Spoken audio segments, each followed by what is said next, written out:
Ok, alors mon constat du jour, la tribu, c'est que être concentré au 21e siècle, c'est devenu un véritable acte de rébellion. Et ne t'y méprends pas, c'est pas du tout parce que c'est difficile. C'est parce que tout le monde te dit de faire exactement l'inverse de ce qui marche. Force-toi, sois discipliné, oublie des pauses, etc., etc. Résultat, tu te vides et tu deviens encore moins capable de te concentrer sur ce qui compte, les tâches d'impact qui font réellement avancer ton projet. Alors rassure-toi, il existe un autre chemin, sinon je ne serais pas en train d'enregistrer cette capsule-là, un système qui est articulé autour de 3 composantes que peu de gens utilisent, et c'est ce qu'on va découvrir dans la capsule du jour. Avant de rentrer dans le vif du sujet, pour te montrer à quel point le problème est répandu, j'ai envie de te demander est-ce que tu as déjà entendu parler d'un service qui s'appelle Cave Day, que tu vois juste ici à l'écran. Cave Day, c'est un service où des communautés se rassemblent sur Zoom pour se forcer à se concentré. On en est là aujourd'hui. Alors évidemment, c'est très intéressant et c'est très malin comme service parce que c'est un service qui va utiliser 2 biais cognitifs pour pallier à cette compétence que l'on est en train de perdre au fur et à mesure des décennies. Et ces 2 biais cognitifs, ce sont la pression pour la responsabilité, la pression de la responsabilité. Donc on a à la fois un engagement interne avec Cave Day puisqu'on doit payer un abonnement et à la fois un engagement externe avec une sorte de partenaire de responsabilité, c'est-à-dire qu'on s'est engagé à être à un endroit précis pour faire une chose précise à une heure précise, et donc du coup si on ne vient pas, on a une espèce de coût de responsabilité que l'on paye auprès des autres, et ça vient taper directement dans le deuxième biais cognitif qui est le biais de cohérence, c'est-à-dire c'est notre tendance en tant qu'être humain à rester cohérent avec ce qu'on a déclaré en public. Donc si on s'inscrit sur un site comme ça et qu'on ne se pointe pas pour faire nos plages de deep work, eh ben on paye un double coût cognitif qui est hyper désagréable et donc qui nous force à rester concentré. C'est le genre de service dont on a besoin aujourd'hui pour pallier à la perte de cette compétence-là. Ma préférence personnelle quand il s'agit de travailler ses capacités de concentration, elle est double. Je n'ai rien contre ce genre de service. Je pense qu'il faut utiliser toutes les armes cognitives qu'on a à disposition pour pouvoir faire le travail que l'on veut faire, bien évidemment. Mais mon parti pris est de dire que c'est quand même intéressant à mon sens de travailler en parallèle activement la reconstruction de cette compétence qu'on est en train de perdre parce que c'est une compétence qui font partie des briques élémentaires de tout être humain, des briques cognitives élémentaires que je pense intéressantes à garder dans sa palette d'être humain tout simplement parce que c'est utile au quotidien. Donc la concentration, c'est le mythe que je veux démonter aujourd'hui, c'est pas une bataille de volonté. La concentration, c'est un système. Quand on le voit comme une bataille de volonté, on le voit comme un mythe sacrificiel. On a assez baigné dans la culture hustle jusqu'à aujourd'hui. Je suis assez content de voir pulluler des podcasts et des vidéos qui sont en train de défoncer la culture hustle de plus en plus. La dernière en date d'ailleurs, c'est cette excellente vidéo que j'ai vue sortir entre Tony Robbins et Alex Hormozy que je te recommande, qui est sur la chaîne d'Hormozy et qui montre à quel point cette culture hustle, elle cause beaucoup plus de mal que ce qu'elle apporte de bénéfices et à quel point il est nécessaire aujourd'hui de rebrander les narratifs. Et ma pierre à l'édifice, c'est cette vidéo qui te montre que c'est un système, une structure reproductible et tu n'es pas obligé de compter constamment sur ta volonté. Il y a 3 composantes au système de focus et de concentration que je vais te présenter aujourd'hui. La première, c'est de respecter l'alternance entre focus et unfocus. On va voir que ton cerveau ne peut pas forcer en permanence et donc que la capacité à se placer régulièrement dans des phases d'unfocus, donc de non-concentration, va être aussi intéressant que de travailler concrètement et directement ses capacités de concentration. Ensuite, on veut faire levier sur son environnement, c'est la deuxième composante. On va voir que éliminer les frictions plus créer les bonnes conditions pour se concentrer, ça va avoir un effet qui est titanesque sur ta capacité de concentration.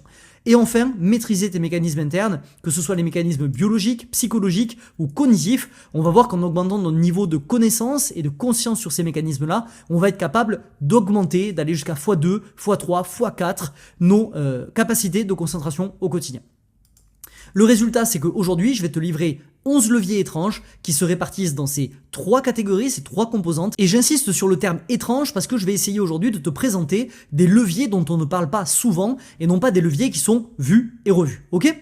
Avant de commencer, tu l'as peut-être vu dans l'introduction ou sur mes précédentes vidéos, mais on aborde des contenus qui sont assez denses, avec pas mal de citations, pas mal de références. T'embête pas à prendre des notes, le but c'est qu'on partage ce moment de façon agréable toi et moi, comme si on était en train de partager un café. Et dans tous les cas, je me suis occupé du travail dur pour toi, étant donné que je t'ai construit le codex, une collection de fiches de synthèse, où tu retrouveras tous les détails de la vidéo du jour, une compilation de toutes les infos importantes à retenir, et en plus, je glisse des checklists ultra actionnables que je ne mets pas dans la vidéo tout simplement, sinon on n'a pas le le temps de tout traiter et qui te permettra d'actionner littéralement la connaissance que tu découvriras dans cette vidéo directement dans ta vie à la fin de la capsule. Ok ? On attaque directement avec la première composante du système, respecter l'alternance focus-unfocus. Les 4 techniques que je vais te dévoiler maintenant, elles auront toutes un seul but, c'est de crafter des moments d'unfocus dans son quotidien pour qu'il y ait une alternance parfaite entre les moments de focus et d'unfocus et que donc nos moments de focus soient qualitatifs. La première technique, elle est juste ici, c'est de designer des moments d'unfocus dans son quotidien. Donc on veut insérer des breaks dans son quotidien, ce qui est non négociable dans une optique de productivité et surtout quand notre objectif est de travailler moins, accomplir plus et vivre intensément, ce qui est l'objectif, le mantra de la tribu des starters. J'en profite pour te dire qu'il y a 3 types de pauses sur lesquelles tu peux capitaliser. Donc il y a les micro-breaks et les méso-breaks qu'on met en place au quotidien. Les micro-breaks, ce sont les petites pauses journalières, 10 minutes toutes les heures, ça fait une grande différence. Et les méso-breaks, ce sont les grosses pauses journalières de 1 à 2 heures par jour que tu as pendant ta pause repas par exemple. Les macro-breaks, c'est le 3e type de pause. C'est des pauses qu'on n'insère pas au niveau quotidien, mais au niveau mensuel. C'est prendre plusieurs jours off chaque mois. J'en ai déjà parlé dans la tribu des starters. Moi, je divise mon année en sprints et les sprints durent entre 3 et on va dire 6 semaines. Et à la fin de ces sprints-là, je prends toujours 10 jours de déconnexion totale, aussi bien que je peux le faire bien évidemment. Il y a toujours des imprévus ou des contraintes avec lesquelles je dois gérer. Mais en tout cas, c'est le rythme que je me mets comme objectif et vers lequel j'arrive à m'approcher chaque année. Je te le recommande également. Donc, on veut insérer des breaks dans son quotidien. Donc ici, on se situe plutôt au niveau des micro et des méso-breaks. La destination dans laquelle nous amènent ces breaks au quotidien, ces déconnexions, c'est le réseau du mode par défaut. Le réseau du mode par défaut, c'est un réseau constitué de zones du cerveau qui s'activent quand on n'est pas focalisé sur quelque chose et que le cerveau est en repos, c'est-à-dire une espèce d'état passif. Alors passif, faut vite le dire, parce que ce qu'on peut voir, c'est que quand notre cerveau est dans le réseau du mode par défaut, on détecte autant d'activité cérébrale que quand on est dans ce mode qu'on appelle le focused thinking, donc le mode du réseau par défaut, c'est le mode dans lequel on plonge quand on bascule dans du diffused thinking, selon la nomenclature de Barbara Oakley. Donc quand on est dans du diffused thinking, donc dans du mode du réseau par défaut, ce qu'on considère comme le cerveau passif, on détecte autant d'activité cérébrale que quand on est dans le focused thinking, le mode hard work, le mode actif. Pourquoi ? Tout simplement parce que quand on est dans ce réseau du mode par défaut, on a une très grosse activité en termes de connecter les points, connecter les dots et donc faire émerger de la créativité, de l'innovation, etc. C'est pour ça que c'est si intéressant de le déclencher, c'est parce que en se plaçant dans ce mode unfocus, non seulement on va pouvoir alterner entre le focus et l'unfocus et donc avoir des temps de focus beaucoup plus qualitatifs, mais en plus de ça, on va aller taper directement dans notre potentiel innovateur et notre potentiel créatif. Alors attention, toutes les pauses ne se valent pas, bien évidemment. Quand je parle de pauses, ce ne sont pas des pauses sur Instagram, à lire ses mails ou à lire ses messages Slack. Ces pauses-là, elles sont juste équivalentes à plus de stimulation, plus de boucles mentales ouvertes et tu ne recharges rien. Les véritables pauses rechargeantes, ce sont des pauses où on va marcher par exemple, faire du jardinage, on se ferme les yeux et on attend pendant 10 minutes, on fait de l'activité mécanique avec un esprit qui est dans cet état de vagabondage. Par exemple, dessiner, etc. Ou, je sais pas moi, dessiner, je pense que c'est le meilleur des exemples, où vraiment on a la main qui est mécaniquement occupée et donc le cerveau peut se mettre en off et partir vagabonder dans ce réseau du mode par défaut. Moi personnellement, ce que j'adore, c'est la marche. J'en fais à peu près un quart d'heure toutes les heures de deep work. Ce qui me permet en plus de faire entre 12 000 on va dire et 14 000 pas par jour, qui est excellent en complément de l'activité sportive. Donc ça c'est la première astuce. La deuxième astuce dont j'ai envie de te parler, c'est d'utiliser le positive constructive daydreaming. Donc il y a un protocole qui est simple pour ça, c'est de rediriger ton attention vers l'intérieur. C'est également une pause qui va te permettre de basculer dans l'on-focus. Tu vas t'imaginer voyager dans un endroit qui est profondément agréable pour toi, une forêt fraîche, une plage tropicale, un bord de ruisseau, un sommet enneigé, on s'en tape, peu importe, et tu vas observer ce qui se passe. Et pendant 10 minutes, tu vas juste laisser ton imagination s'épanouir, on va dire. Si tu t'imagines par exemple dans une plage tropicale, tu vas t'imaginer marcher au bord de l'eau, aller piquer une tête, revenir, te casser une noix de coco, boire cette noix de coco, tu fais ce que tu veux, mais tu laisses ton imagination se déchaîner pendant 10 minutes dans cet endroit dans lequel tu te sens profondément agréable. C'est ce qu'on appelle du positive constructive daydreaming et les résultats sont insane en termes de déconnexion d'unfocus. Mon conseil, c'est à nouveau de te coupler ça avec une activité mécanique, la marche, le jardinage, le dessin, l'entretien de ton appart, etc., pour avoir une facilité à rentrer dans ce mode-là, étant donné que notre corps est occupé. Résultat, ouverture du réseau du mode par défaut et une approche nouvelle et fraîche sur le dossier en cours qui est quasi garantie. À chaque fois que je m'y adonne, c'est le résultat. Troisième astuce, tester de nouveaux hobbies. Donc ça, c'est un peu étrange comme astuce, c'est un mécanisme qui paraît un peu contre-intuitif à première vue, mais une nouvelle activité, ça donne deux bénéfices. Le premier bénéfice, c'est que tu es dans un état de concentration totale. Quand tu fais une activité énergivore, je t'ai mis ici l'exemple de l'escalade, on peut prendre l'exemple du surf, l'exemple du sport à la salle de sport ou quoi que ce soit, tu es dans un état d'abandon total. Tu ne peux pas être en train de te concentrer sur ton taf ou de te concentrer de faire ce qu'on appelle du hard work parce que ton esprit est 100% absorbé par la tâche en cours. Donc tu bascules forcément dans un état d'unfocus et dans un état du réseau du mode par défaut. Et en plus, le bonus avec tout ça, c'est que tu es dans un état de jeu et que le jeu va aussi stimuler l'innovation au même titre que le réseau du mode par défaut.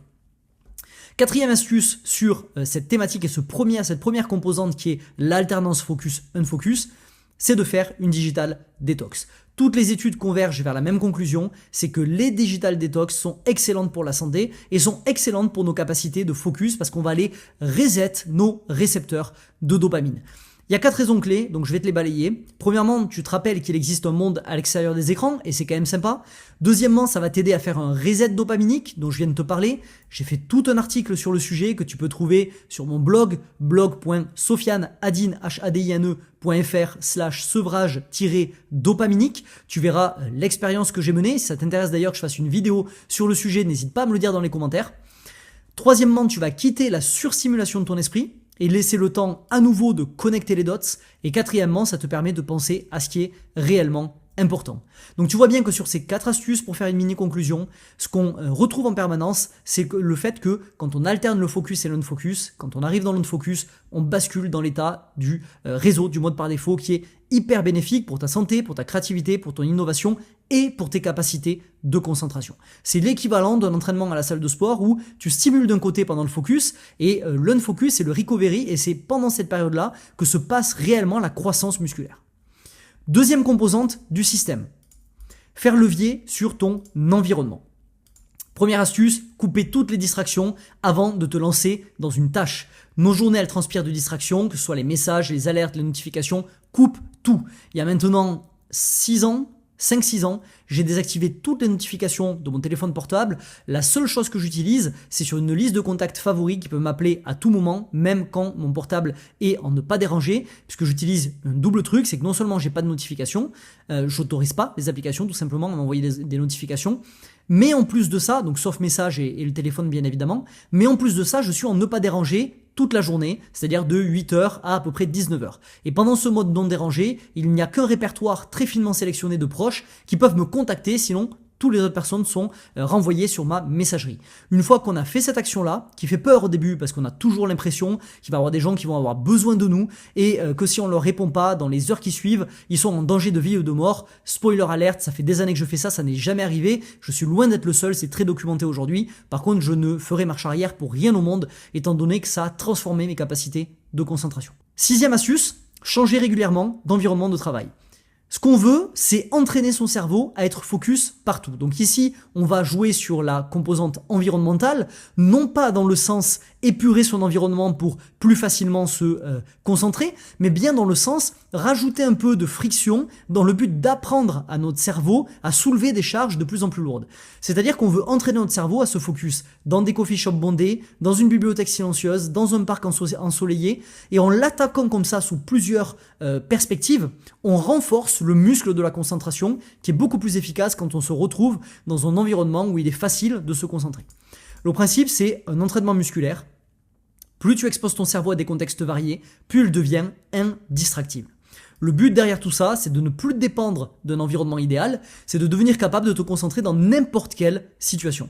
C'est un exercice hyper intéressant à faire par exemple une fois par semaine où tu vas bosser dans un coffee shop pendant une après-midi ou pendant une journée et où tu entraînes ton muscle du cerveau à bosser dans un environnement qui est saturé de bruit. Dernière technique de cette composante-là, architecturer ta hiérarchie de contenu. Je pense que c'est ma technique préférée de cette vidéo.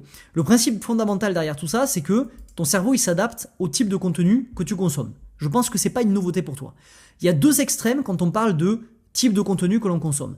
Il y a le TikTok pendant 2 heures qui est un abrutissement total avec une attention span d'un poisson rouge où tu sautes d'une vidéo débile à une autre qui t'abreuve de dopamine et qui te sature tous tes capteurs.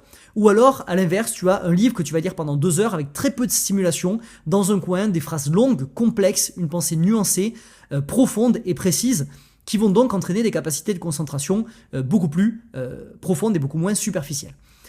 La solution pour moi, c'est de ne pas lutter contre sa consommation, mais c'est de designer ton environnement pour qu'il puisse te pousser naturellement vers le long form, c'est-à-dire les contenus qui sont beaucoup plus longs. Évidemment, cette solution, je ne la sors pas de mon chapeau, on peut le voir dans tous les livres en neurosciences qui ont pour but de bosser sur l'implémentation d'habitudes ou sur le fait de promouvoir un comportement, donc en sciences comportementales. Et le protocole en 2 étapes que je te propose, c'est celui que moi-même je fais. Premièrement, tu vas définir ta hiérarchie de contenu. C'est-à-dire dans un monde idéal, quelle est la qualité de contenu que tu veux prioriser, de faire une échelle. Par exemple, ma hiérarchie à moi, elle est en 4 points. C'est d'abord les livres, toujours. C'est à mon sens les sources de contenu qui sont les plus riches en termes d'insight. Ce sont des auteurs où, surtout à l'époque, il fallait bosser pendant des décennies sur son domaine pour ensuite pouvoir espérer être approché par un éditeur et écrire un livre sur le sujet qui a occupé notre vie. Donc c'est d'une densité d'insight qui est pour moi sans équivalent. Deuxièmement, les articles long form qui arrivent juste après les livres. Pourquoi ? Parce que, même raison que le livre, mais en un peu plus nuancé. Ensuite seulement arrivent les podcasts et les vidéos. Et tout en bas arrive le short form. Donc je veux passer un maximum de temps dans mon quotidien dans les catégories hautes de ma hiérarchie de contenu. Ça, c'est la première étape, définir ta hiérarchie de contenu. Deuxième étape, architecture ton téléphone en conséquence. Ton téléphone, ton iPad, ça marche également. Tous les outils auxquels tu as accès au quotidien et qui sont à portée de main. Moi, ce que je fais, c'est que je mets les apps de ma hiérarchie sur ma page d'accueil. C'est-à-dire que mon exemple personnel, quand je suis sur mon iPhone, ce que je peux voir, c'est que je ne trouve pas Instagram, je ne trouve pas Facebook, LinkedIn ou quoi que ce soit. Je trouve mon application Kindle, puisque je lis des e-books. Je trouve mon application Reader, qui est une application où j'ai tous mes articles que je veux consommer qui sont sauvegardés. En plus, mon process de prise de notes est directement relié à ma Mind Galaxy. Si tu es membre de Mind Galaxy, je pense que tu vois de quoi je parle évidemment. Et ensuite, l'application Snipped pour mes podcasts qui me permet d'enregistrer des clips et qui sont eux-mêmes directement enregistrés dans ma Mind Galaxy. Comme ça, mon système de gestion de la connaissance est entièrement connecté à mes outils au quotidien. Le système de gestion de la connaissance, on s'en tamponne, mais ce qui est important à savoir ici, c'est que ici, c'est du podcast, là, c'est de l'article long form, et là, c'est des livres. On retrouve du coup les priorisations de ma hiérarchie de contenu. Pendant ce temps-là, les réseaux sociaux sont enterrés dans des dossiers, ou pire, certaines applications sont même désinstallées. Donc, comme l'environnement est paramétré et qu'il y a une espèce de friction intentionnelle, quand je déverrouille mon téléphone par réflexe, je tombe directement sur du contenu qui entraîne mon attention, et pas sur du contenu qui l'a détruit, et ça fait toute la différence. Le résultat, c'est que tu reprogrammes ton cerveau, contenu par contenu, scroll après scroll, lecture après lecture. On passe maintenant à la troisième composante, et la dernière de ce système-là. Cette composante, c'est de maîtriser tes mécanismes internes. 4 dernières astuces que je vais te livrer. Tu vas voir que la dernière, elle est hyper marrante. C'est quelque chose que j'ai commencé à faire il y a presque un an maintenant et qui fait énormément de bien à mes capacités de focus. Et à mon avis, tu n'y as jamais pensé. On va se commencer avec la première technique de cette composante-là qui est de connaître son chronotype. Si tu n'es pas familier avec la notion de chronotype, le chronotype, c'est un mot qui désigne la variation de notre niveau d'énergie tout au long de la journée, de notre rythme circadien. Donc, il y a 4 chronotypes qui sont mis en avant par la littérature sur le sujet. C'est le chronotype ours, lion, loup ou dauphin. Je ne vais pas rentrer dans le détail sur cette vidéo. Dis-moi dans les commentaires si une vidéo sur les chronotypes t'intéresse. Je pourrais en faire une sur le sujet. L'idée, c'est juste d'essayer de comprendre comment varient nos rythmes d'énergie pour savoir quand est-ce que sont les moments dans la journée où on a une plus grande capacité de concentration. Exemple, moi, je suis chronotype lion, ce qui veut dire que je suis le plus productif et donc le plus facilement concentré entre 8h et 11h le matin. Ce qui veut dire que pendant ces horaires-là, je veux absolument mettre les tâches les plus importantes et protéger ce temps comme un temple sacré. Si toi, tu étais loup, ça serait à un autre moment de la journée que tu voudrais protéger ton attention pour pouvoir rentrer et glisser plus facilement dans cet état de concentration. La deuxième astuce, c'est de maîtriser tes triggers internes de distraction. L'erreur qu'on fait, c'est de penser que la plupart de nos distractions, elles proviennent de notifications externes. En réalité, c'est faux. 80% de nos distractions, elles proviennent d'un état émotionnel qu'on cherche à fuir. Et ça, c'est incroyable à quel point je l'ai vu et revu dans ma vie. Il y a 4 états émotionnels clés. l'ennui, l'anxiété, le perfectionnisme et la peur du jugement, qui nous entraînent dans un pattern qui est hyper classique. C'est que premièrement, on ressent de l'inconfort, et deuxièmement, on va chercher refuge dans son téléphone. Ça m'est arrivé un nombre incalculable de fois, jusqu'à que je comprenne que la vraie place d'un téléphone portable dans nos sessions de taf, c'est dans une autre pièce, inaccessible et en mode silencieux. À chaque fois, il se passait la même chose. J'arrivais devant une tâche qui était importante, je savais que je devais la faire, mais comme j'avais une dose d'anxiété par rapport à cette tâche qui était liée au perfectionnisme, que je savais que cette tâche était importante, et que par définition, plus une tâche est dans la catégorie impact, c'est-à-dire qu'elle fait bouger les choses, qu'elle brise le statu quo, plus elle a des chances d'avoir et de combiner plusieurs des déclencheurs de procrastination qui ont été répertoriés par Timothy Pichil, et bien évidemment j'avais envie de procrastiner. Et si j'avais mon portable à portée de main, comme j'étais dans un état désagréable, j'avais envie de mon shot de dopamine, bam, j'ouvrais mon portable, j'allais sur les réseaux, je prenais mon shot de dopamine, j'étais content. La vraie solution, celle que j'ai pu observer sur le terrain et que j'ai pu passer à la tribu des starters, c'est de se baigner dans ce moment-là. C'est-à-dire que je vais ressentir que je me sens mal, je vais me dire ok, je me sens mal, qu'est-ce qui se passe ? Ok, je me sens mal, et là je vais verbaliser tout ça, je vais rationaliser tout ça. Je me sens mal parce que je sais que cette tâche est importante, je vois l'ampleur de la tâche qui m'attend, je sais que je peux pas me chier sur ça, et ça me fait peur, ça me génère de l'anxiété, donc je vais fermer les yeux, je vais ressentir cette sensation au lieu d'essayer de la fuir, je vais la métaboliser, et une fois que je suis à l'aise avec cette sensation, je vais y aller petit à petit, et je vais me dire ok, on y retourne. Le simple fait d'avoir vécu cet inconfort, sans courir derrière de la dopamine ou quoi que ce soit, ça désactive le trigger. Mais il faut s'y confronter. Si on utilise un portable ou une quelconque autre source de dopamine pour échapper à cette distraction-là, elle reviendra et elle reviendra encore. La meilleure astuce que je puisse te donner, c'est de la confronter directement. Avant-dernière astuce, capturer tes pensées intrusives sur papier. Le problème des pensées parasites, c'est qu'elles se manifestent pendant que tu bosses, ou tu es en train de te concentrer sur quelque chose qui a une importance probablement capitale dans ta to-do de solopreneur, et tout d'un coup tu te dis putain merde, il faut que j'envoie ce mail, c'est vrai que j'ai oublié qu'il fallait que j'appelle Kevin, j'ai oublié qu'il faut que je rajoute ça dans ma to-do. Et là qu'est-ce que tu fais ? Finalement tu te coupes dans ta tâche, tu casses ta concentration. On sait aujourd'hui qu'il faut à peu près 23 minutes pour retrouver des états de concentration pré-interruption. Et donc du coup ce qui se passe, c'est que tu te rebalances pour 23 minutes pour essayer d'atteindre le niveau de concentration que tu avais préalablement, ce qui est du temps perdu. Ce qu'on va faire à la place, c'est que on va utiliser un papier et un stylo à portée de main, et dès qu'il y a quelque chose qui arrive dans la tête, une pensée intrusive, on va la noter sur le papier avec son stylo, et comme ça on peut se remettre directement dans la tâche. On passe pas par le process cognitif qui est de réfléchir à ce que je dois faire, de changer d'application, d'aller le noter quelque part. Non, on est juste là, sur la même tâche qu'on est en train de faire, je suis sur le même écran, je prends un stylo, je note, et je gérerai tout ce qui a marqué sur cette petite note à la fin de ma session de focus, et j'entrerai tout ça dans ma to-do à ce moment-là. C'est la solution, c'est-à-dire garder un papier et un stylo à côté de toi, et dès qu'une pensée intrusive apparaît, tu vas la noter en 3 secondes et te replonger dans ton travail.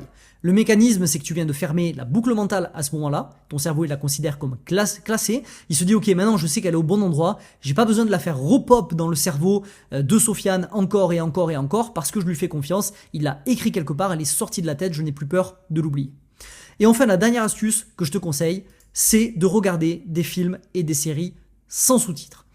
Les inconvénients, évidemment, c'est que c'est plus difficile de suivre, surtout dépendamment de ton niveau en anglais, que parfois tu rates des dialogues, mais l'avantage qui est insane et qui va te faire sortir de cette espèce de boucle où tu es en train de regarder ta série en même temps que tu es sur ton portable, on en arrive à des états catastrophiques.